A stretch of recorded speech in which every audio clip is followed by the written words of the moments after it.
मी सध्या एक नाल्याच्या बाजूला आहे. तुम्ही माझ्या पाठीमागे बघू शकता किती कचरा वगैरे आहे आणि इथं किती धोकादायकपणे इथं लहान लेकरं वगैरे खेळत आहेत आणि यांच्यासोबत काही दुर्घटना झाली तर त्याला जिम्मेदार कोण असणार आहे? प्रशासन असणार आहे की कोण असणार आहे? हा पण एक मुख्य प्रश्न आहे.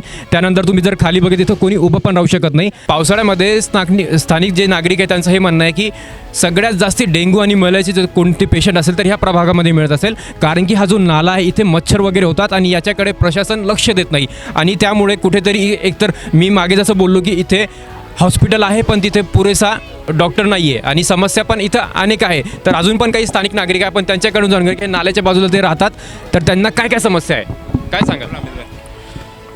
माझी फक्त एवढी समस्या आहे की हे जे पोरं खेळतात इथं संरक्षण भिंत झाली पाहिजे. जे महानगरपालिका अलाव करते की प्रत्येक नाल्याला 30-30 फूटची एक संरक्षण भिंत असते, इथली भिंत नाही आहे. ही भिंत अर्धवट झालेलं आहे. आता ह्या भिंतीमध्ये भिंत नसल्यामुळं इथं कचरा टाकतात, पोरं खेळतात. उद्या काय दुर्दैवी झाली तर त्याला जबाबदार कोण? हे तिथं भिंत बांधली पण तिथं भिंत बांधण्याची गरज नव्हती तर इथं भिंत बांधण्याची गरज, तिथं लोक राहत नाही, इथं लोक राहतात.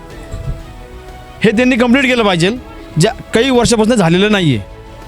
पहिली गोष्ट तर आणि नाल्याच्या आतमध्ये पण लोकांनी घरं बांधलीत. बघा इथं हे पण सगळे हे झाले पाहिजे. आणि कचरा तर रोगराई तर आहेच आहेत त्या गोष्टीवरून. आता पूर्वी ज्या ह्या वार्डाचा प्रभाग होता बुद्रुकमध्ये, आता आला आहे खुर्दमध्ये. तर जे बुद्रुकचे जे होते नगरसेवक जे कोणी होते त्यांनी काय लक्ष दिलं नाही. पण मीडियामध्ये त्यांचं नाव घेणं योग्य वाटत नाही, कारण की ज्यांना कळायचे त्यांनी कळून गेले असेल.